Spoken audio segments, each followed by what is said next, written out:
Assalamualaikum warahmatullahi wabarakatuh. Waalaikumsalam warahmatullahi wabarakatuh.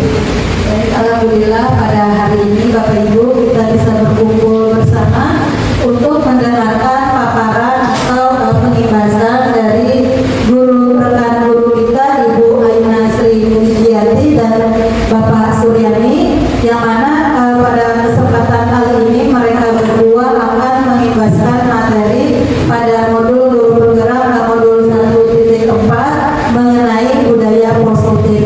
Jadi Bapak Ibu, dari materi yang pernah saya baca untuk budaya positif ini sangat bagus sekali dan sebaiknya selayaknya bisa kita terapkan di sekolah masing-masing, di kelas Bapak Ibu masing-masing. Jadi pada kesempatan kali ini ilmu yang sangat berharga yang nantinya akan disampaikan oleh Ibu Aina dan Ayani, tolong Bapak Ibu yang ada di sini untuk bisa mendengarkan, nanti berikan pertanyaan-pertanyaan apabila ada hal-hal yang ingin Bapak Ibu ketahui lebih lanjut. Manfaatkan kesempatan ini sebaik-baiknya untuk memperbaiki kualitas pembelajaran di kelas Bapak Ibu, karena begitu manfaat yang sangat besar dari materi yang akan disampaikan oleh Ibu Aina dan Pak Suryani ini. Jadi mudah-mudahan apa yang mereka sampaikan itu bisa Bapak Ibu manfaatkan, bisa Bapak Ibu pakai di kelas ketika Bapak Ibu mengajar. Baik, itu saja yang bisa saya sampaikan. Terima kasih. Semoga lancar untuk kegiatan hari ini Bu Aina dan Pak Yani. Assalamualaikum warahmatullahi wabarakatuh. Waalaikumsalam warahmatullahi wabarakatuh. Terima kasih kepada Ibu Farida atas sambutannya. Acara selanjutnya memasuki acara inti penyampaian materi tentang budaya positif yang akan disampaikan oleh Ibu Aina Sri Mujiati. Kepada Ibu Aina Sri Mujiati dipersilakan.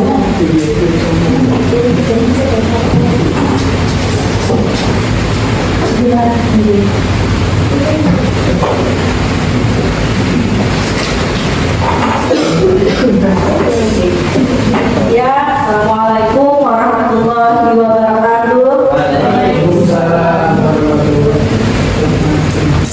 wabarakatuh. Saya hari ini akan menyampaikan tentang menyebarkan pemahaman dan penerapan pengalaman budaya positif di sekolah.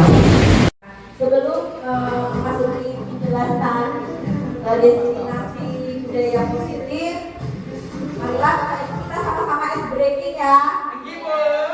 Oke, mulai ice breakingnya. Semangat menggapai mimpi. Apanya?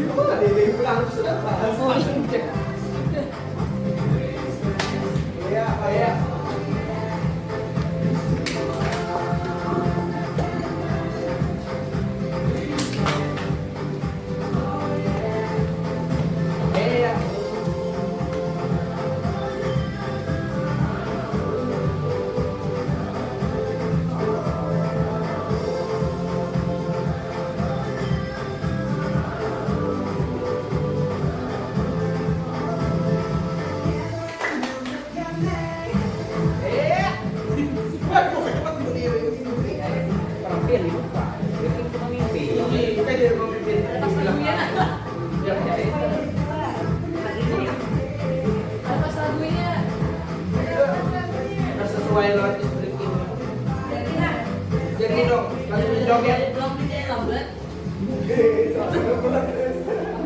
terima kasih Bapak Ibu semuanya.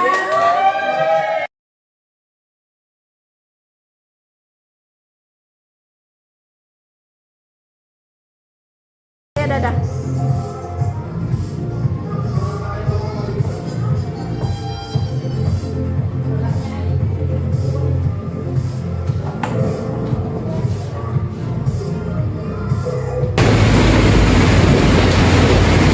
Nah, di sini Bapak Ibu beberapa konsep inti dari budaya positif, diantaranya perubahan paradigma positif, disiplin positif, nilai-nilai kebajikan, kebutuhan dasar manusia, motivasi perilaku manusia, posisi kontrol guru,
ada stimulus respon tentang dunia dan teori kontrol tentang dunia.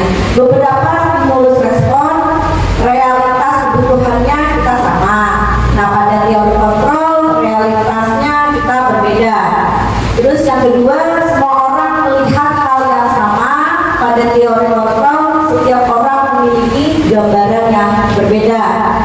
Yang ketiga, pada stimulus respon kita mencoba mengubah orang agar berpandangan sama dengan kita.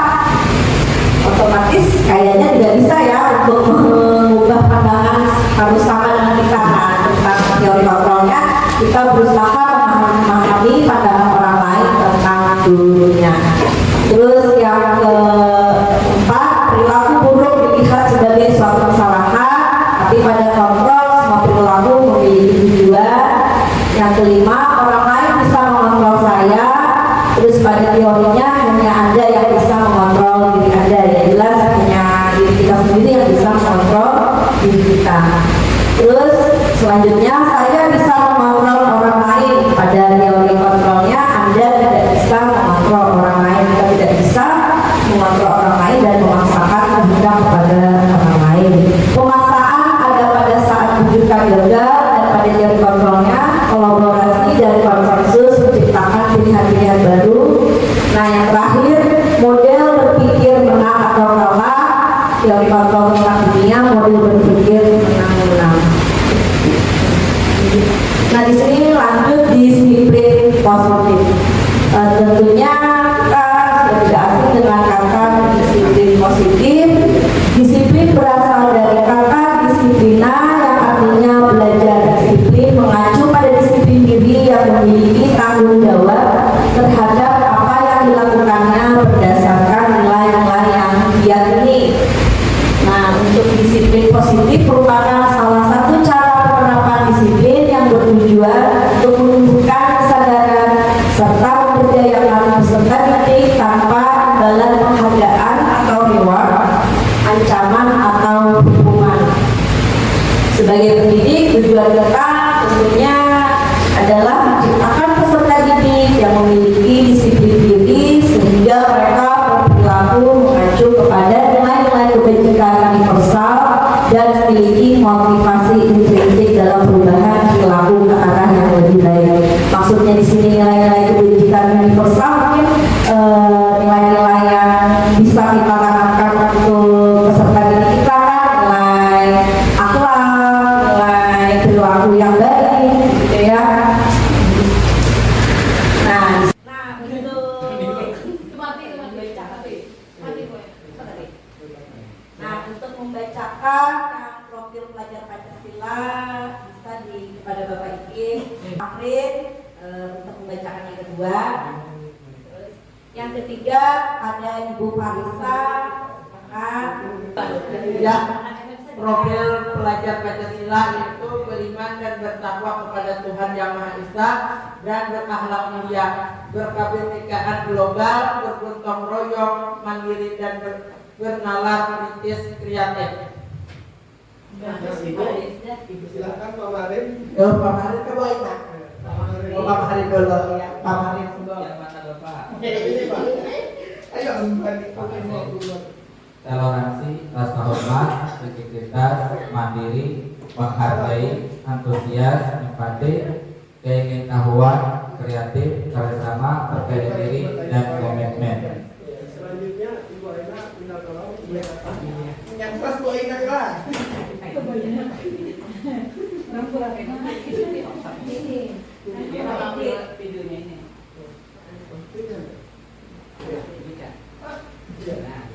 Bu pasti maju. Sembilan pilar yang boleh catat. Sembilan pilar.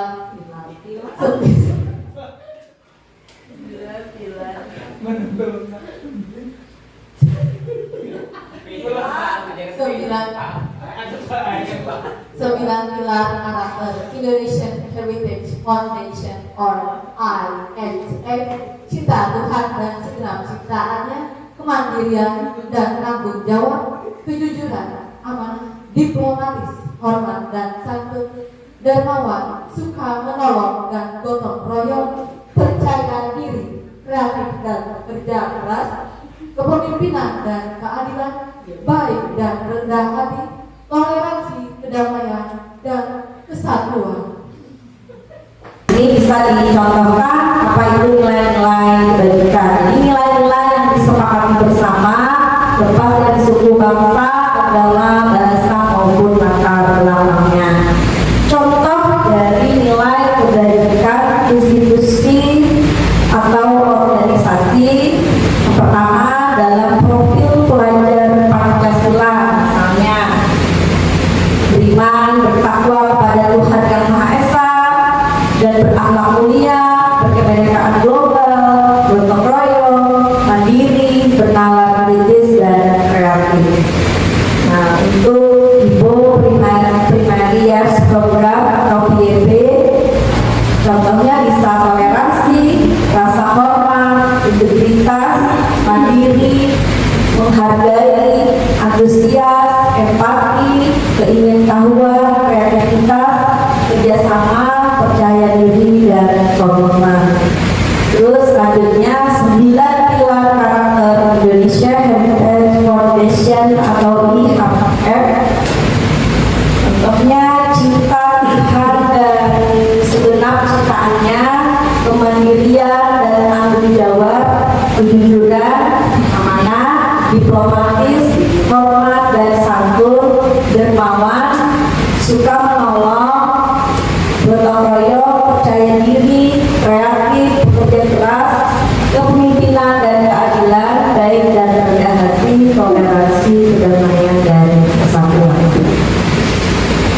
Nah, di sini beberapa kebutuhan dasar manusia. Apa itu kebutuhan dasar manusia?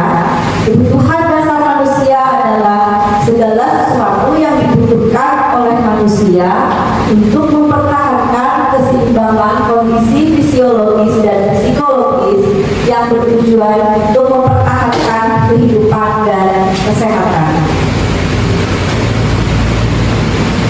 Menurut Dr. William Glasser, ada 5 kebutuhan dasar manusia, yaitu bertahan hidup, penguasaan, kasih sayang dan rasa diterima, kebebasan dan kesenangan. Selanjutnya, motivasi perilaku manusia. Nah, untuk menghindari ketidaknyamanan atau hukuman, biasanya manusia kita pasti untuk menghindari hukuman itu pasti ya, untuk mendapatkan imbalan atau penghargaan reward dari orang lain, untuk menjadi orang yang mereka inginkan dan menghargai diri sendiri dengan nilai-nilai yang mereka percaya.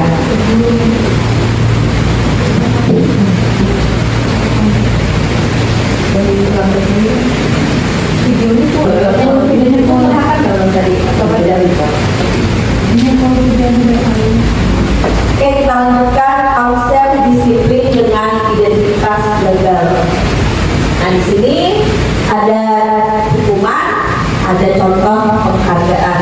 Hukuman ya otomatis menyakitkan, tidak nyaman, murid takut, terus hukuman juga memaksa, murid menyembunyikan kesalahannya dan murid menjadi rendah diri. Itu akibat dari hukuman. Nah, kalau penghargaan juga memberikan sisi negatif dan juga positifnya ya, tidak efektif, merusak hubungan sifat ini, mematikan kreativitas, menghubung dengan sistem atau sistem parentingan pada siswa, lantas menghargai dirinya.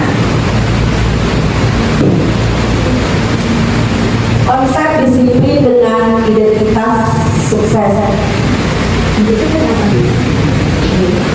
Nah, di sini ada konsekuensi penguatan jangka pendek, perlu monitoring berkelanjutan, stimulus atau respon, murid menghormati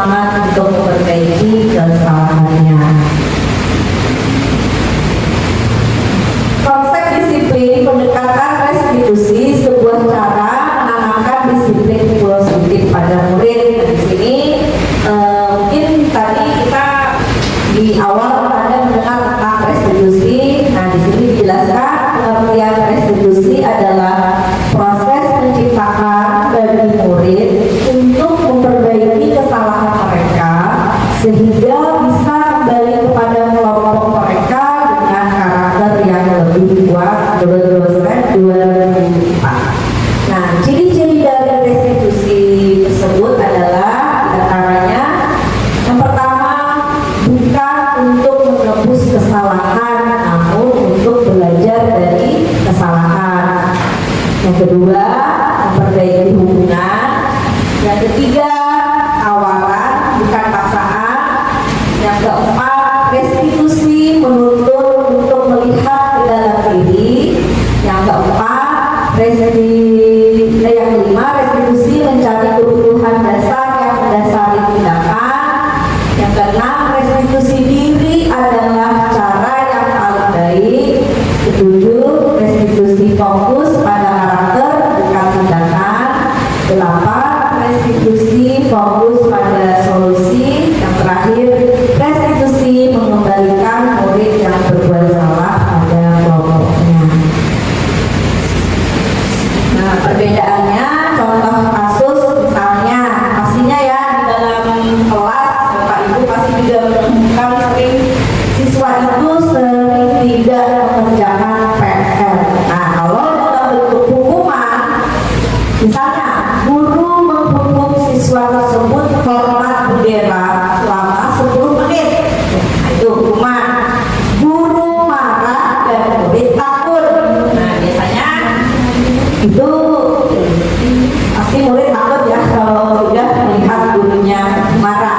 Nah, kalau dalam konsekuensi, guru memberikan konsekuensi untuk mengerjakan PR-nya saat istirahat atau dikerjakan sebanyak 3 kali lipat. Nah, jadi diberikan konsekuensi untuk mengerjakan ulang dari PR tadi, atau di saat jam istirahat jadi dikasih tugasnya 3 kali lipat.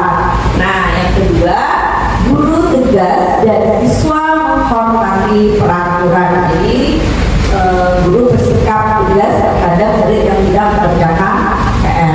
Nah, kalau dalam restitusi, guru menanyakan keyakinan kelas yang sudah dibuat atau disepakati bersama atau dirinya dan membantu siswa menyelesaikan masalah. Jadi maksudnya menanyakan kepada murid keyakinan kelas apa yang telah dilanggar oleh si murid kalau tidak mengerjakan PR. Misalnya keyakinan kelas tanggung jawab. Nah, yang kedua, guru terbuka dan siswa menghormati dirinya dan orang lain. Itu adalah contoh dari restitusi. Nah, di sini 5 posisi kontrol restitusi. Apakah Anda, kita sebagai guru, apakah sebagai penghukum, pembuat kelas bersalahkah, atau sebagai teman, sebagai pemantau, atau sebagai manajer? Nah, kira-kira Bapak yang di sini yang lebih sering sebagai apa? Kalau misalnya murid akan melakukan kesalahan atau apa, kira-kira posisi Bapak itu yang lebih sering yang mana? Membuat rasa bersalah, sebagai manajer. Oke, nanti kita akan bahas lagi. Nah, di sini adalah contoh penerapan 5 posisi kontrol. Contoh kasus siswa tidak memakai atribut lengkap saat upacara bendera. Ini sering kali terjadi dan hampir setiap pelaksanaan upacara bendera Senin pasti ada anak 1 atau 3 atau lebih bahkan yang tidak memakai atribut lengkap. Nah, kalau kita sebagai penghukum, contohnya patuhi aturan sekolah, lalu berdiri di depan barisan. Misalnya di situ kan dia disuruh berdiri, itu sebagai penghukum. Tapi kalau sebagai pemantau, kamu sudah melanggar apa peraturan dan konsekuensinya. Jadi menanyakan peraturan dari sekolah itu dan konsekuensi apa yang akan diterima oleh murid yang tidak tetap memakai atribut saat upacara bendera. Terus kalau sebagai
Ya, sepertinya manajer ya Bapak Ibu, karena dalam manajer kita menanyakan apakah si murid ini sudah tahu kesalahannya dan kira-kira kedepannya bagaimana dia akan memperbaiki kesalahannya dan tidak terulang kembali, dan untuk selanjutnya dalam mengikuti apel dia sudah memakai atribut yang lengkap.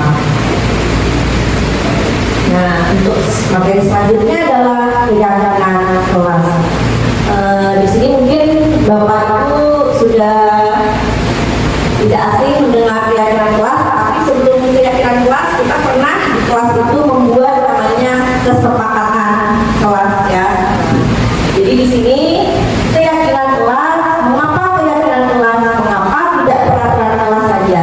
Kira-kira menurut Bapak Ibu bagus mana antara keyakinan atau peraturan kelas? Keyakinan. Kalau peraturan, kenapa kalau tidak peraturan? Karena biasanya kalau peraturan itu lebih kepada memaksa ya, artinya kayak harus mengikuti aturan ini. Tapi kalau keyakinan itu yang sudah disepakati dan ditanamkan bersama. Oke, mengapa kita memiliki peraturan tentang penggunaan helm pada mengendarai kendaraan roda 2 atau motor? Itu contohnya ya, mengapa? Karena kalau kita mengikuti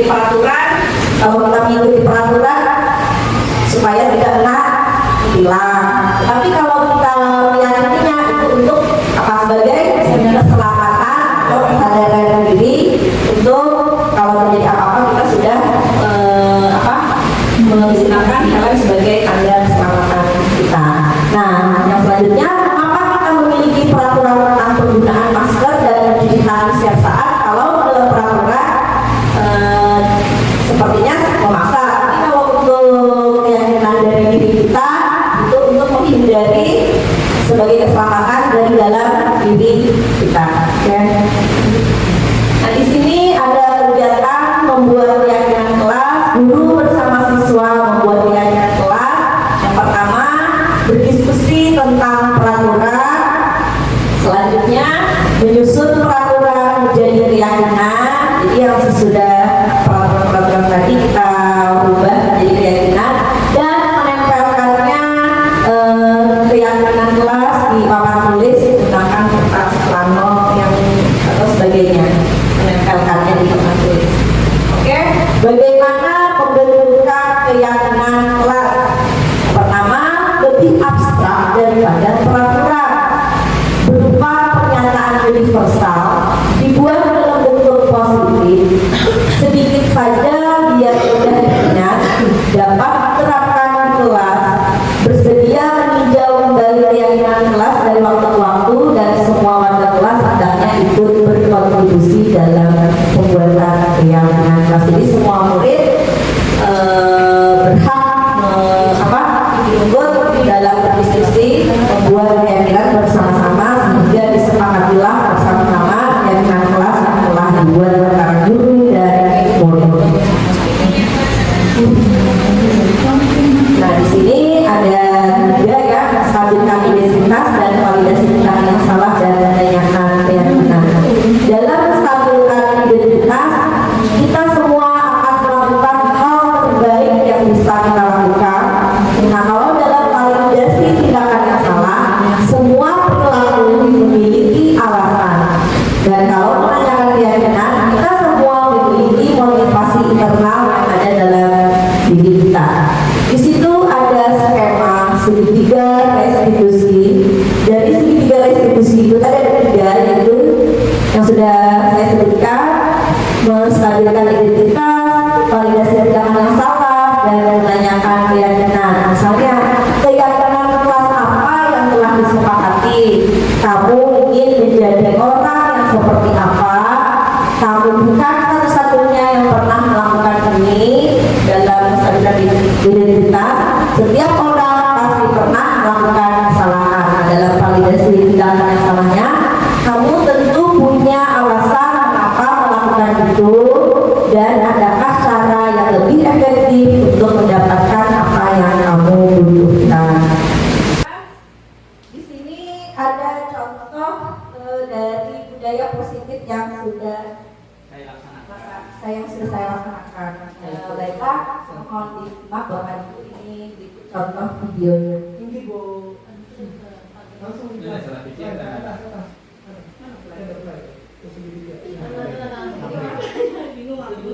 tinggi Bu.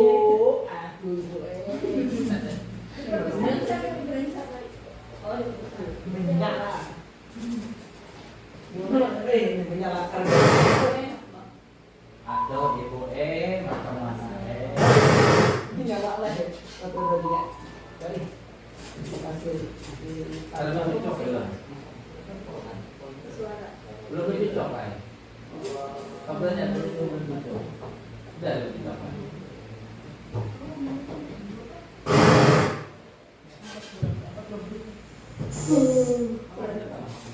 mana ada di bengkel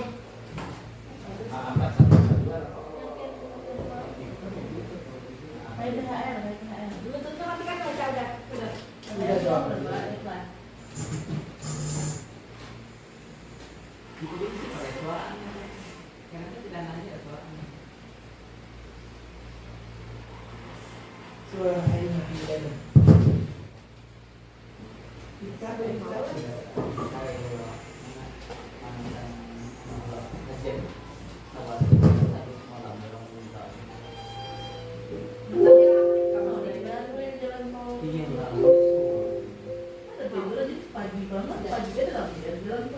Sore rame jalan tol. nanti rugi orang mati di jalan lah aku punya penghasilan sejuta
Nah, di sini Bapak Ibu ada kasus satu, yaitu kasus pertama terlambat datang ke sekolah. Robert adalah siswa kelas 4, dia dalam jam pembelajaran berlangsung tiba-tiba datang. Nah ini silakan disimak Bapak Ibu. Aku datang terlambat. Saya itu kemarin tidurnya ke malaman. Malam kan belum datang di pelajaran di sekolah. Iya, Robert. Robert tuh. main alat ibu membuat tembok Ini baru langsung punya dari jalan. Musim kasih Andre.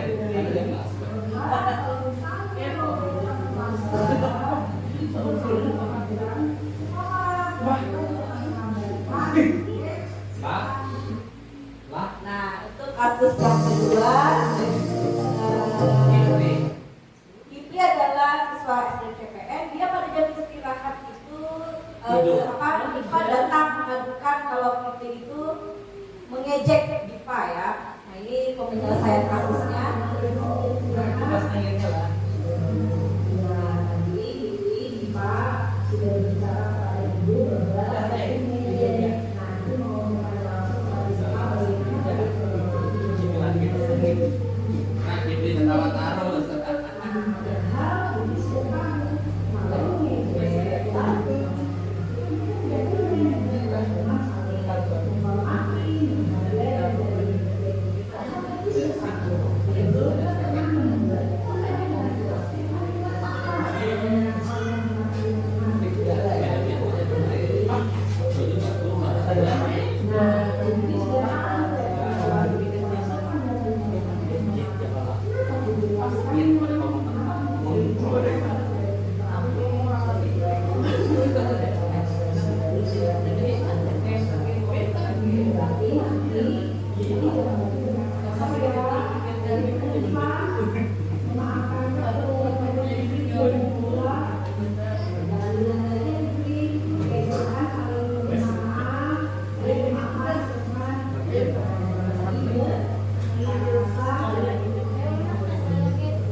mahasiswa saya berjanji tidak akan berkata kasar lagi kepada teman dan akan saling menghormati. Terima kasih Bu Aina. Dan saya hanya dinasihati. Terima kasih. Nama saya Makan.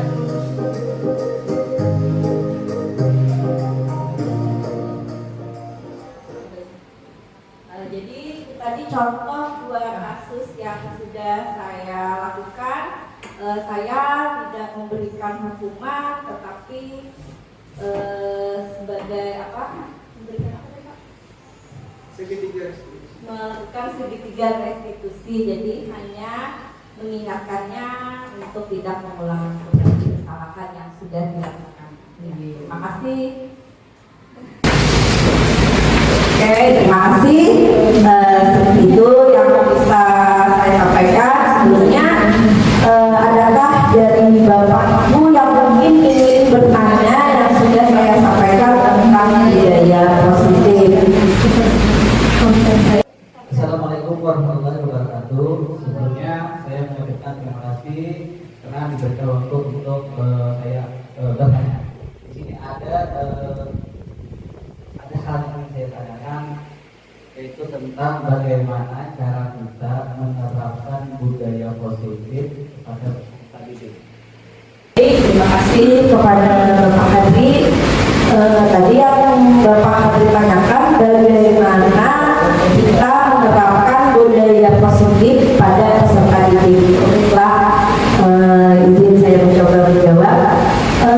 Untuk misalnya penerapan budaya positif pada peserta didik, misalnya budaya positif yang kita lakukan pada anak, waktu misalnya terutama dalam kelas ya Pak, sebelum memulai pelajaran bisa dengan membaca doa dan pulang juga membaca doa, juga budaya positif. Terus bisa membuat karakter anak misalnya dengan 5S, salam, sopan, salam, sapa, sopan, santun. Ini bisa dikat lagi ya. Misalnya dengan penerapan anak dengan budaya 5S, salam, sapa, senyum, sopan, dan santun ya. Terus juga dalam memulai pelajaran kita bisa misalnya 5 menit budaya literasi sebelum memulai pembelajaran dengan membuat karakter anak itu dengan membaca. Jadi budaya literasi dengan dia membaca sehingga menanamkan anak itu setidaknya dia akan menjadi suka membaca. Terus budaya positif lainnya untuk lingkungan sekolah, terutama jelas menjaga kebersihan, memberikan budaya positif mereka untuk selalu membuang sampah pada tempatnya tersebut. Terima kasih. Ada lagi kan yang mau ditanyakan? Mungkin baiklah, saya akhiri untuk diseminasi budaya positif pada hari ini yang saya sampaikan. Terima kasih saya ucapkan kepada Bapak Ibu semuanya. Wassalamualaikum warahmatullahi wabarakatuh. Waalaikumsalam warahmatullahi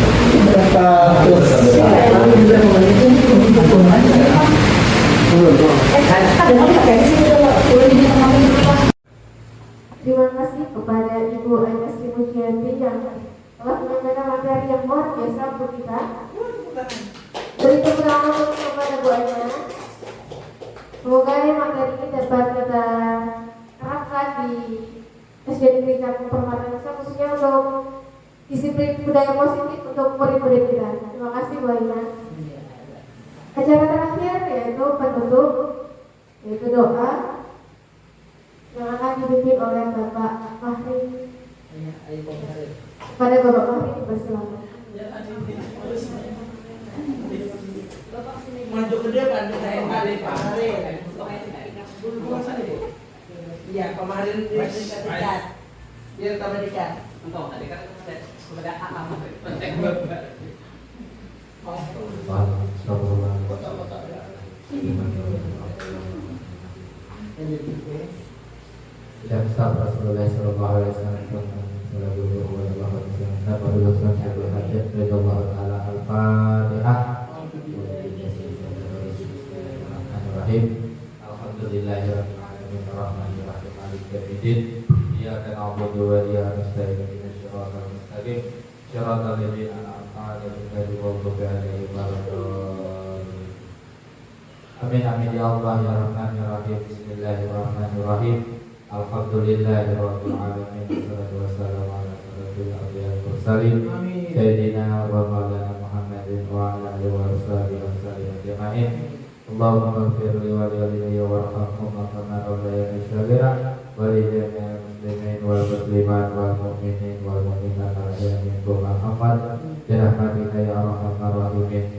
Allahumma inna nas'aluka salamatan fid din wa 'afiyatan fil jasad wa hidayatan fil ilmi wa barakatan fil rizqi wa taubatan qabla al-maut wa maghfiratan ba'da al-maut. Allahumma hawwin 'alaina fi sakaratil maut wa najatan minan nar wa qa'an hisab. Allahumma ajirna muqarrar madinah bi barakati syafaat Muhammad Rasulullah sallallahu alaihi wasallam. Allahumma shalli wa sallim ala sayyidina Muhammadin sallallahu alaihi wasallam wal mulk wal mulk wal mulk wal mulk bi bidayati wal wal wa sallallahu alaihi wasallam. Rabbana atina fid dunya hasanah wa fil akhirati hasanah wa qina adzabannar. Sallallahu alaihi wa alihi subhanahu amma yasifun. Wassalamu ala mursalin amin alhamdulillahirabbil alamin. Taqabbalallahu minkum.